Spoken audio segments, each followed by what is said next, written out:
Hello everyone, this is Andrew. Welcome to Keen on America. On July 4th, 2026, America will be 250 years old. An anniversary that will, no doubt, be greeted with a mixture of celebration, contemplation, and resignation.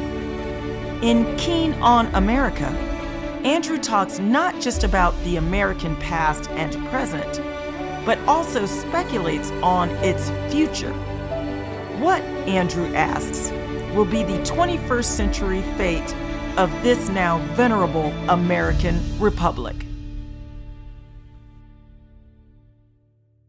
Hello everybody. One of my favorite writers on the New York Times is A.O. Scott, the literary and movie writer. He had a wonderful piece a few days ago in the Times. It's Gatsby's world. We just live in it.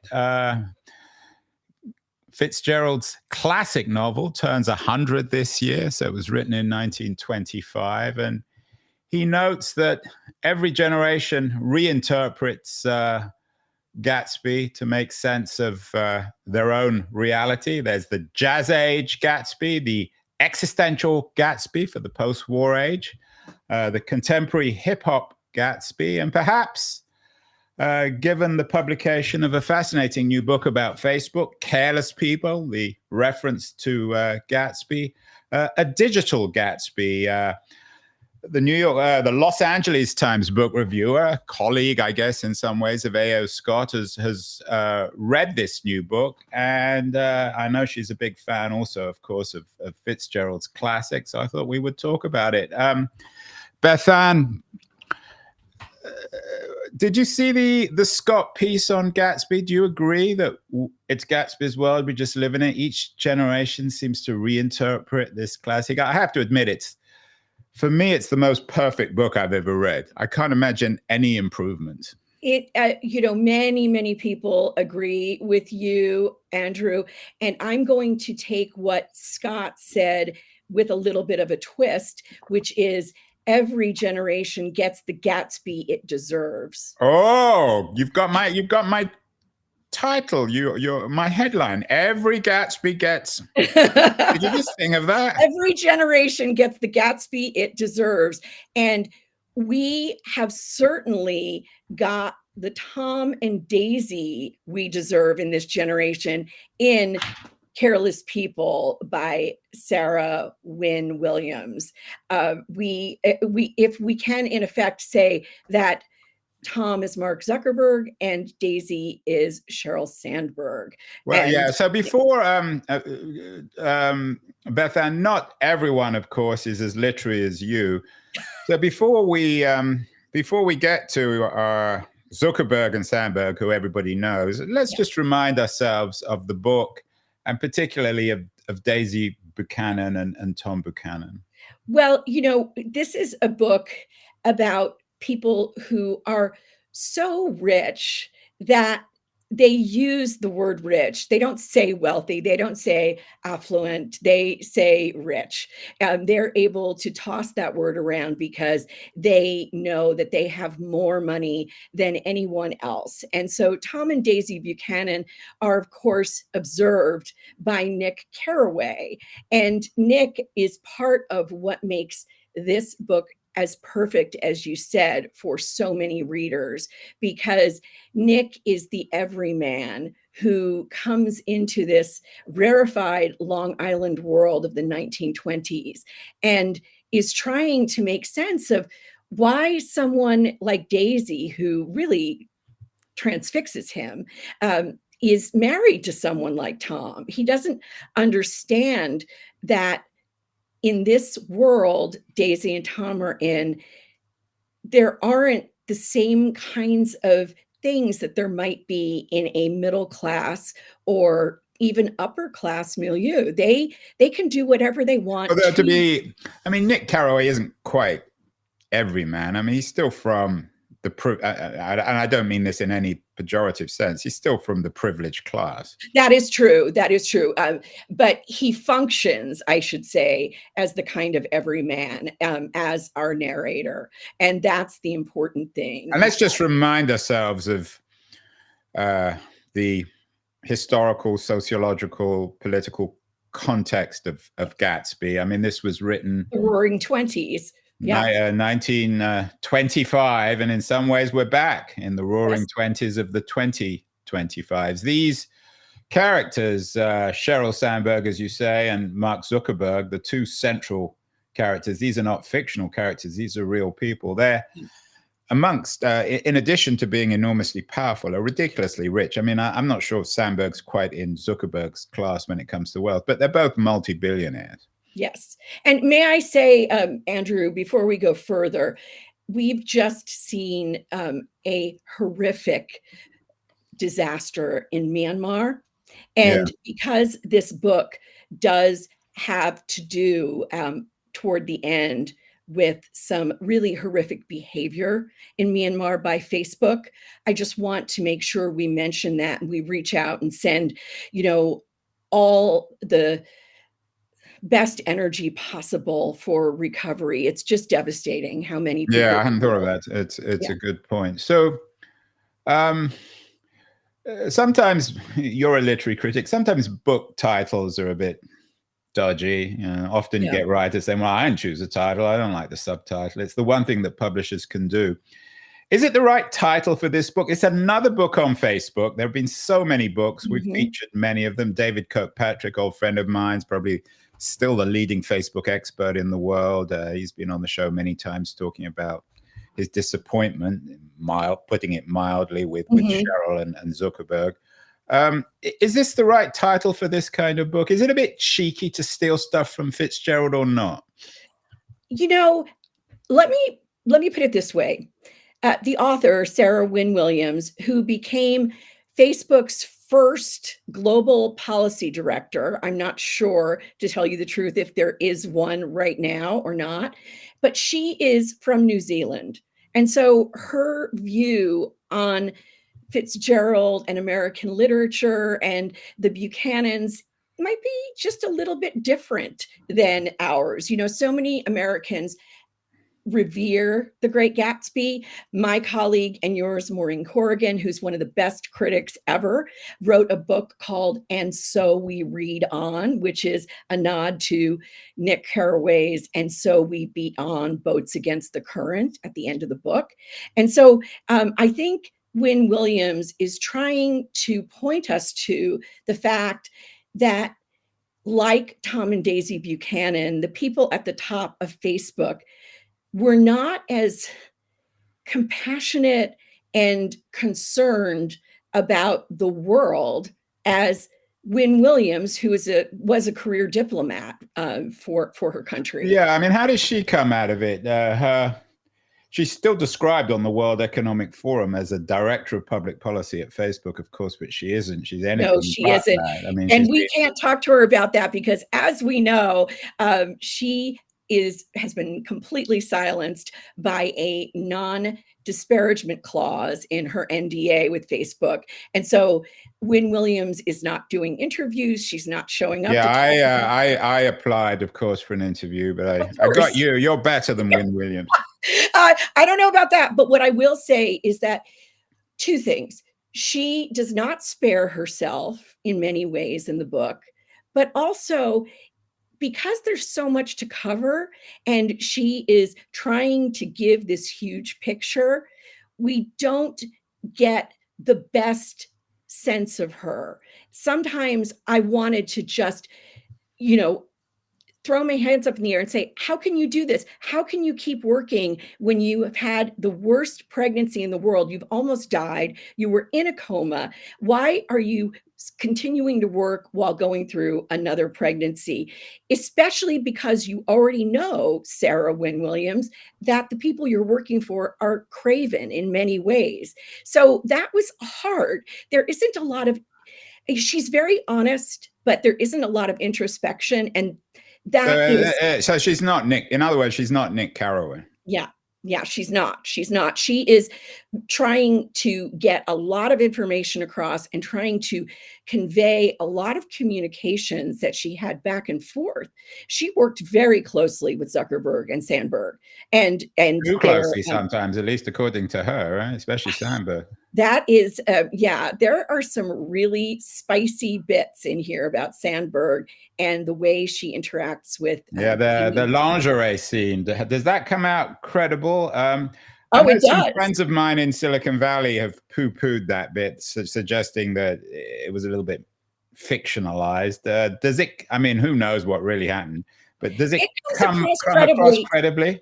It does, Andrew, and I'll tell you why. Because it is not as if the author is simply saying, Sheryl Sandberg is so profligate, she spent $13,000 on lingerie. She brings us into the moment with one of her colleagues who was involved in this shopping spree.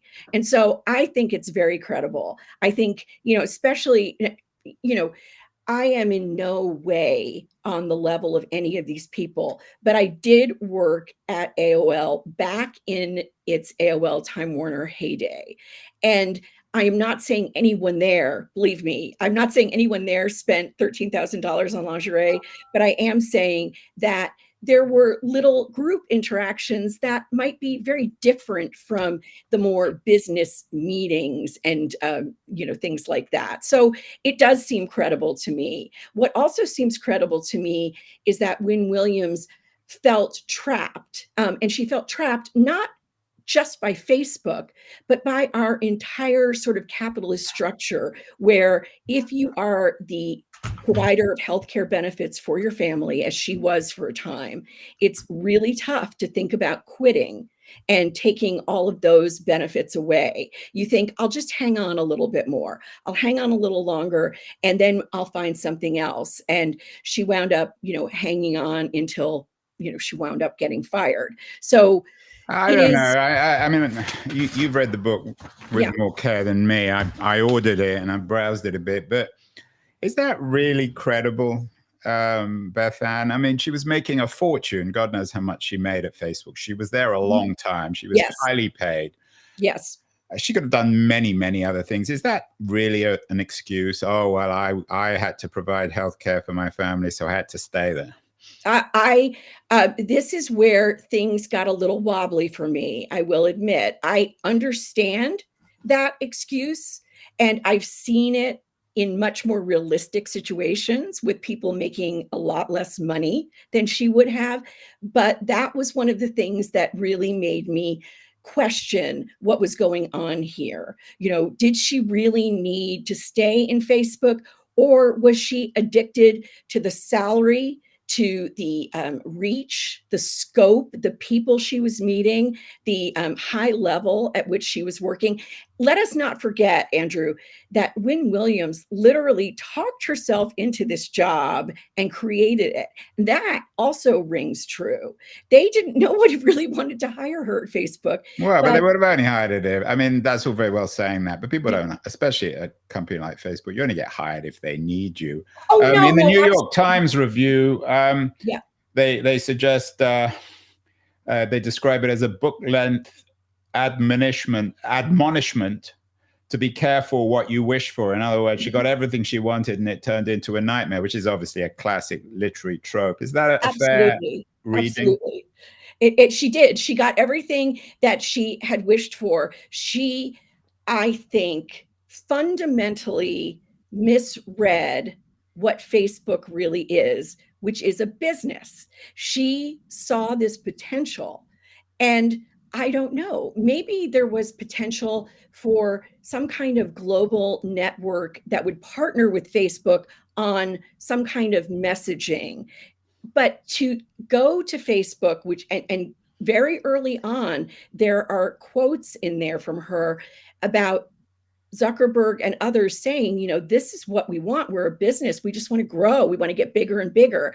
And that doesn't really align with making the world more and more connected. But again, I mean, when did she join? 2011? Yes. 2012. I mean, by 12, I'm not singling myself out, but by 2012, I'd already written 2 or 3 books exposing what I saw as the scandalous hypocrisy of Facebook, and others were coming around to that too. So it wasn't exactly a secret that this was a company that was full of the most blatant hypocrisy. It was not a secret that Facebook wanted to get bigger and bigger. I've always said when people talk about whether it was Facebook or what used to be Twitter or any other social media application, that these things are tools, just like AI, and humans can choose how to use them, how to regulate them, how big or small they're going to be. But the fact is, what I just said, connecting the world, yes, that's important to Facebook, but because it makes them money. They are not in the business of diplomacy. They are not in the business of bettering the world and bringing people together through peace and love and harmony. And the fact that when Williams in 2011, as you say, when we already all knew what Facebook was and what it was about, I don't know. I can't call it naivete or innocence because she's a lawyer. She worked as a Right. diplomat. I mean, she was a diplomat. Yeah. How do Sandberg? I mean, obviously Sandberg and Zuckerberg don't come out of this looking very good, which is why No, Facebook's tried to ban the book now, exactly. or stop not allowing her to give interviews. But how do they come across in terms of acknowledging the fact that Facebook is a business rather than a public utility? Well, I think they are honest about that all the way through, but they are also always willing to use anyone that they can come into contact with. And they see in Wynne Williams a person who can connect them with world leaders, who will put all of her time and energy into that. And that gives them more star power. One of the things that struck me most about the book when Williams is describing Sandberg is, Sandberg's star power, she calls it. At one point, she says it's like she sprinkles fairy dust. Like you'll see her at a 10 o'clock meeting and she'll be haggard in yoga pants. But then a couple of hours later, when she's doing a TV spot, all of a sudden she's really charismatic. And I'm thinking, well, of course, there are people who have star power. They're able to turn it on and off at will. And that doesn't mean that they're good or bad. It just means that they have that certain something. Do you think, Bethanne, I mean, obviously, Sarah Wynne Williams is female, so is Sandberg, but it seems as if women often get criticized a lot more for that than the men. I mean, Zuckerberg now looks like a kind of wannabe New Jersey crook, but Sandberg is very glamorous. Of course, she wrote Lean In. Do you think it's slightly, so to speak, below the belt to go after Sandberg for her haggard morning and then glamorous lunchtime looks?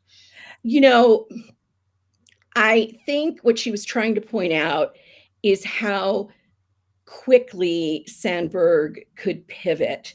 And she talks about herself, Wynne Williams does, looking awful at times. Other women, she isn't appearance shaming her so much as she's trying to say, these are people who knew when it's time to turn on the charm. Save Zuckerberg, okay? Zuckerberg does not know when to turn it on. He doesn't know how to turn it on. He is really a cipher in a lot of ways. And it must have been very difficult for her to work so closely with him so often. One of the although he's a powerful cipher, and he's the guy who makes the calls, and eventually I don't know if he fired Sandberg, but she certainly was pushed down. Yes. And not only that, but as Wynne Williams points out toward the end of the book, let's face it, a lot of the world leaders that Zuckerberg has or hasn't met, they'll be gone in elections, 5 years, 10 years, or whatever, but he'll still be around. And she says, what does she say? Like the Queen, of course, referring not to Queen Camilla, but Queen Elizabeth II and her long reign. Or maybe Donald Trump, who's aspiring to be, if not the Queen, the King of America. Yeah, the King of America. I mean, exactly. The thing about Sandberg, and it's probably very unfair, there's just something so distasteful about her. I just looked at her X page. I mean, it's astonishing. She's only got 251,000 followers. I mean, which is really amazing. But anyway, And I have 200,000. So, yeah, I mean, you're more popular than Cheryl. And half of those are probably bots or invented or paid for. But she describes herself as founder of Lean In and Option B, ex-COO of Meta, mother of 5, wife of dazzling man, friend to many great women. There's just something so distasteful about that. You just want to, and I don't mean this literally, of course, because I'll get into trouble. You just want to slap her and say, tell the truth. Tell the truth. So many of the people in this book, including, some of Zuckerberg's minions, you just want to slap them and say, tell the truth, treat other people with decency, stop trying to make a persona and instead think about being a person. Honestly. And this is— Are there any good people in the book? Anyone who points to, I mean, one of the people, I don't know if he appears in the book, is Nick Clegg now, who is the VP of public policy at Facebook. I assume that Wynne Williams worked with Clegg, and he seems profoundly compromised too, the former deputy prime minister of the UK. Yes, profoundly compromised. And one of the another shocking moment in the book, which was one of Wynne Williams's wake-up calls, was when the upper management allowed a Facebook employee, like a fairly high-level manager in Brazil, to be arrested for Facebook reasons, because there were a lot of policy problems, not foreign policy, but commerce policy reasons why Facebook in Brazil had trouble. And I can't remember the man's name, but he does wind up arrested and in prison for a few days. And that really disturbed Wynne Williams. And she thought, why would anyone allow this to happen? Well, of course, the answer is that it worked for the business. This is not an embassy. This is not an agency of intelligence. This is a huge global corporation that was willing, for example, to work with the Chinese government because they were in the same business collecting data from. Yeah, that's chilling. And I know that the New York Times review also focuses on the China aspect. Is there a sort of a symmetry then in some ways between the Chinese regime and the Facebook regime? That is a really interesting analogy. Really, really interesting, because one of the things that Wynne Williams does see and does discuss at length is what Facebook was willing to collect, what kinds of opinions, what kinds of data, what kinds of preferences it was willing to just hoover up, if you will, from its That's a nice way of putting it, hoovering it up, like the Chinese government. Yeah. I mean, to be fair to Sandberg and Zuckerberg, I mean, they're not, I mean, as you say, they're a business. They're not interested in getting people to think like they do. They don't care. They probably does Wynne Williams suggest that there is, so to speak, a political ideology of Sandberg or Zuckerberg? I mean, they're so elusive politically. They're very elusive politically. Another moment that I really enjoyed from the book is when Zuckerberg finally gets a chance after a huge global leader summit to get like 15 minutes with Obama. And Obama, instead of, doing the usual thing when people meet Zuckerberg, oh, hi, such a big fan, Obama says, you really need to think about what you're doing with this business you've got. And he takes him to task in some ways. And Zuckerberg, of course, isn't happy because he is not out there. I'm going to use the word diplomacy again. He's not out there to conduct diplomacy. He is out there to be on a pedestal, to be this person who invented this thing. And as more than one person in book and in criticism has said, let's face it, originally the Facebook was a way to identify, hot girls on campus.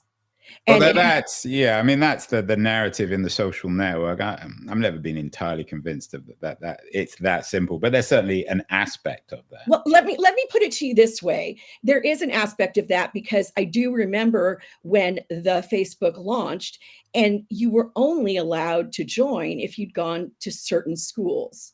And I went to one of those schools. And so uh, I had Which all these, yeah, I had but all that was these friends. also sort of they were just unrolling it to different But schools on the East Coast, right? yes, they were. But what I want to say about that is that they were clearly trying to see how people would connect with people like themselves. So, Mm. no, maybe not just hot girls, but people who can network with you. Do you see what I mean? Yeah, it's a mirror. I mean, the myth, the biggest myth was that that you would meet people who are different from you, and it would Yes. create more tolerance and understanding. The reality, Yes. of course, is we only flock to people we know. It's the Daisy and Tom Buchanans who network That's with one exactly another. They it. don't talk to the people in the street. The one the one thing about this book, you're a book person, Bethanne, is that the book industry comes out of this well. I mean, Macmillan published the book. Mhm. But they've stayed. I mean, the book, for better or worse, has become. I mean, by trying to ban it, Facebook actually guaranteed it becoming a bestseller, which is a Yes, they classic did. error. But Macmillan have stood strong, haven't they, in terms of making sure that the book is actually published? They have, I will say, there's no such thing as bad publicity. And of course, by Facebook going after Win Williams in the book, as you said, they made sure it is a huge bestseller. One thing that I thought was very interesting was in one interview, I believe it was on Slate. I'm not sure.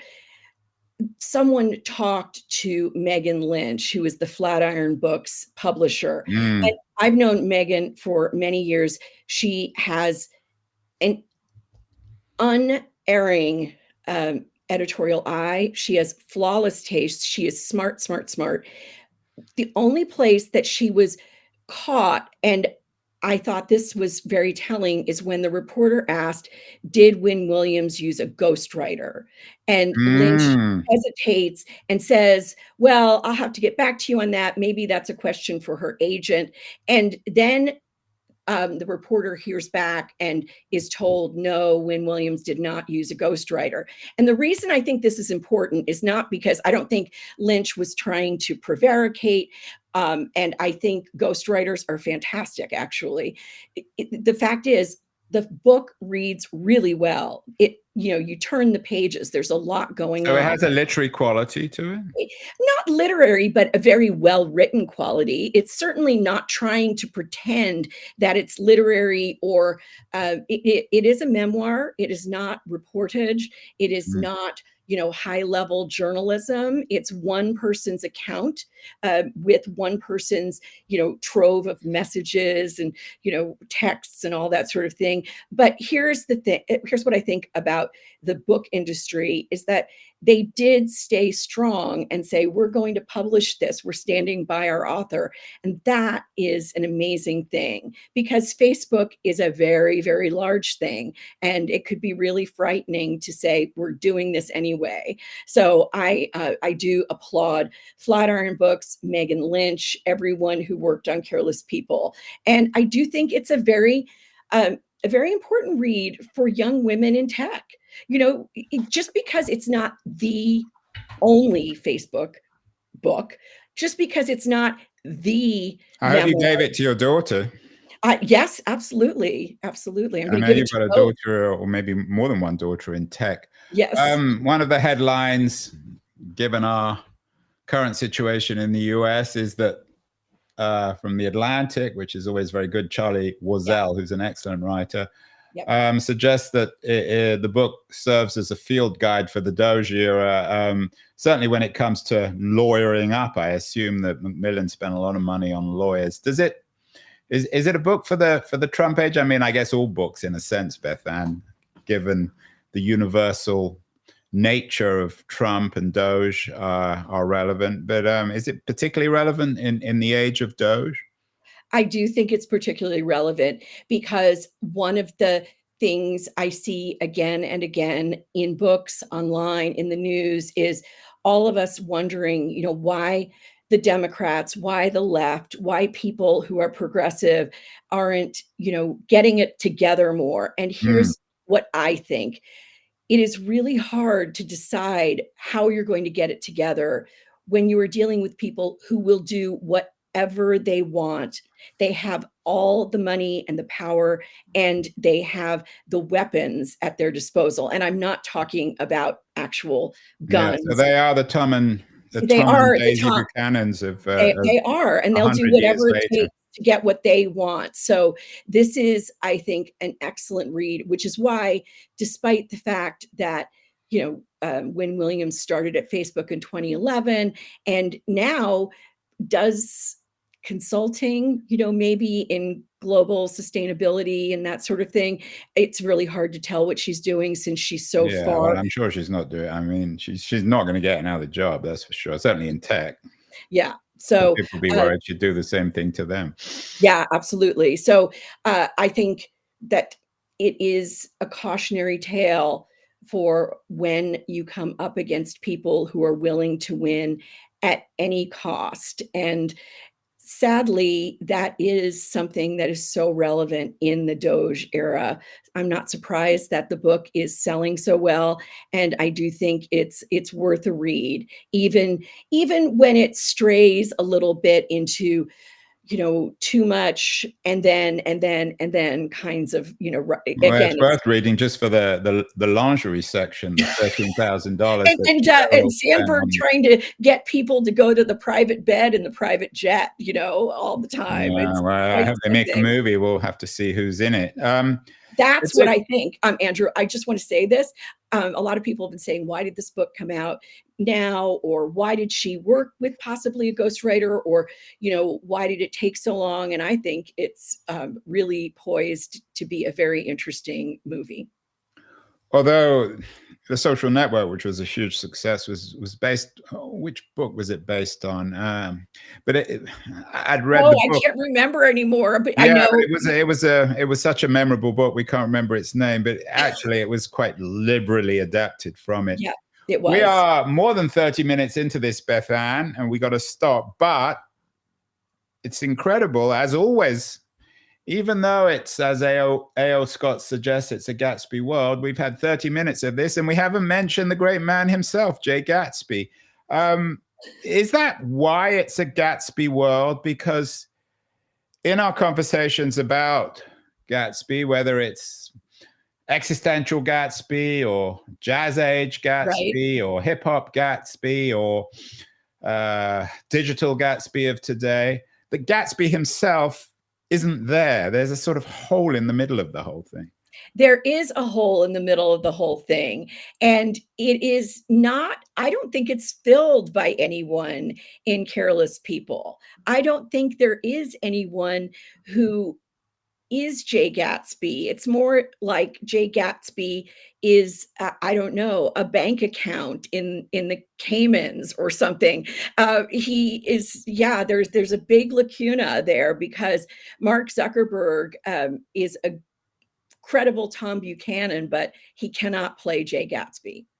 Yeah, maybe in a way, Sarah Wynne Williams is trying to be Gatsby.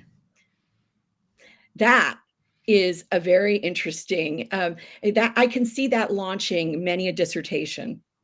Well, you say every generation gets the Gatsby it deserves. Maybe we all get the Gatsby we deserve. Finally, Bethanne, later this week, I've got a conversation with Keach Hagee, who has a new Mhm. book out on Sam Altman. She's a very good journalist at Yes. the Wall Street Journal. The book's getting a lot of attention. We're going into another round of irrational exuberance. The Facebook story reflects the irrational exuberance of the social media age. Now, of course, with Sam Altman and OpenAI, the irrational exuberances of the AI age. Are there any warnings for us? I mean, there are probably so many. But really that In we need to Careless remind People, do you ourselves mean? about protecting ourselves from I mean, Altman is very, very liberal with the truth, to put it mildly. What do we need to learn from careless people in the age, not of Mark Zuckerberg, but of Sam Altman and OpenAI? I think what we need to learn is that we have to pay attention to how these businesses operate, what they're doing, not just how they're operating on the financial and corporate levels, but also what their internal workings look like. Because that is where the carelessness happens. Facebook, maybe its stock goes up, maybe its stock goes down, but it is going to just keep going and getting bigger. And even if Facebook shut down, it would still be very significant. But what goes on inside? What are the real goals of the people at the top? How do they treat the people who work for them? How do they treat the people who are using their products? What do they think about their audience? Because we all blithely log on to Facebook every day and share all kinds of information, in many, many different ways.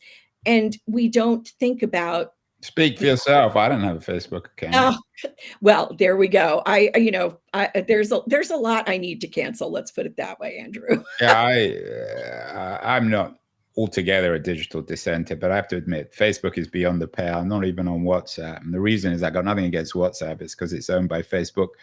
And actually, it's the optimist is about the contradiction within OpenAI between its nonprofit and its profit arm. Exactly. It's trying to reinvent itself. I guess this book is also about the same thing. It's about Williams's attempt or her belief in Facebook as a nonprofit, but of course it turned into a for-profit. So in some senses, just like Jay Gatsby and the Great Gatsby, nothing much changes, does it? No, it doesn't. And that's a very, very good way of looking at it, is that Sarah Wynne Williams was taking a nonprofit purpose and wanting to run with it, but no one else at Facebook really cared about that. Well, Bethanne Patrick, book critic of the Los Angeles Times, a woman more popular than Sheryl Sandberg. I don't think you spend as much on lingerie, but we're not going to get into that. No. Literally get into that, of course. Can't resist that joke. Bethanne, wonderful to see you again. And thanks so much for such a generous and interesting interpretation of Careless People. I think we all need to read it and buy it and read it, because it's a way of resisting Zuckerberg and Sandberg. Thank you so much. Thanks. Bye.